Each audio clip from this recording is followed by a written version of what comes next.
বাংলাদেশের মানুষের আবেগটা একটু বেশি, এর মধ্যে ধর্মীয় আবেগটা অতিরিক্ত বেশি। এরপরে ধর্মীয় জ্ঞান খুবই কম থাকে, প্রত্যেক মানুষের ধর্মীয় জ্ঞান খুব কম থাকে আমাদের বাংলাদেশের। আমরা যারা আছি, বিশেষ করে যারা জেনারেল শিক্ষিত, তাদের তো নাই। ওই যে মক্তবে ছোট সময়ে যে শিখত, মক্তবে গিয়া হুজুরদের কাছে, তারপরে একাডেমিকভাবে তাদের সিলেবাসে তো ইসলামকে জানার বোঝার ওইরকম উপায় নাই, এরকম সিলেবাসে ওইরকম ইসলামী শিক্ষা নাই। যতটুকু আমরা শিখি, বাংলাদেশের মানুষেরা, সাধারণ মানুষেরা শিখে, তারা বিভিন্ন ওয়াজ থেকে, বিভিন্ন হুজুরদের থেকে এইভাবে শেখে। কিন্তু একদম ন্যাচারালি যেই শিক্ষাটা পাওয়া দরকার ইসলামের, যেখান থেকে আহরণ করা দরকার একদম সরাসরি কোরআন হাদিস ফিকহ থেকে, এই ধরনের শিক্ষা আমাদের বাংলাদেশের হয়তো 100 থেকে 10% মানুষের, অথবা তারও কম হবে, তারা এটা অর্জন করে। আর এমনও হয় বাংলাদেশের মানুষের শিক্ষার মানে দিনটাকে জানে, ধর্মটাকে জানে বাউলদের থেকে।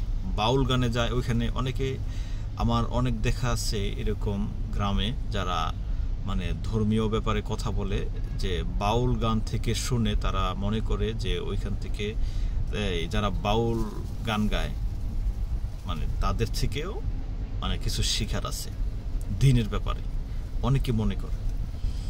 তো তারপরে আমরা হুজুরদের থেকে শুনি। এখন হুজুরদের থেকে শুনতে গেলে এক এক হুজুরের এক একটা তরিকা আছে। সেই হুজুরের তরিকার বাইরে গিয়ে আপনাকে যেটা একদম রিয়েল, যেটা সঠিক, সেটা আপনাকে শিক্ষা দিতে পারবে না। মানে এটা হুজুরের দ্বারা সম্ভব না, কারণ কোনো হুজুর তরিকার বাইরে কথা বলে না। তো এর জন্য আমাদের প্রথমেই আমাদের জ্ঞানের মধ্যে সমস্যা। আমাদের মূল সমস্যা হচ্ছে আমাদের জ্ঞানটা, যেটা জানি সে জানার বিষয়টার মধ্যে আমাদের সমস্যাটা। তার জন্য মনে হয় যে ইসলাম এক এক ধরনের, মানে এক এক হুজুরের কাছে এক এক ধরনের, এক এক সময় এক এক কথা বলে। আমাদের কাছে যদি সঠিক ওই জ্ঞানটা থাকতো, সরাসরি যদি আমরা কোরআন এবং হাদিস থেকে পেতাম, তাহলে আমাদের মধ্যে এত সমস্যার সৃষ্টি হতো না। এবং পরবর্তীতে আমরা যখন ম্যাচিউর হই, তখন আমরা অনেকে নামাজ রোজা এগুলির পাশাপাশি কোরআন এবং হাদিসকে জানার চেষ্টা করি। যখন আমরা বড় হই, বয়স হয়, তখন আমরা কোরআন হাদিস অনুধাবন করি, এবং এই কোরআন হাদিস অনুধাবনটা আপনার সরাসরি আমাদের একদম মানে মৌলের দিকে নিয়ে যায়। তবে এই জ্ঞানটা নিজের জন্য ভালো, তবে সমাজ, আপনি একটা মাসাইলের বিষয়ে যখন আপনার চোখের সামনে পড়বে, তখন যদি আপনি এটার ব্যাপারে রায় দিতে যান বা মন্তব্য করেন, তখন হচ্ছে সমস্যা। কারণ কিছু কিছু বিষয় আছে যেগুলি মানে জনমনে বলা যায় না, জনমনে আমল করা যায় না, এরকম অনেক বিষয় আছে।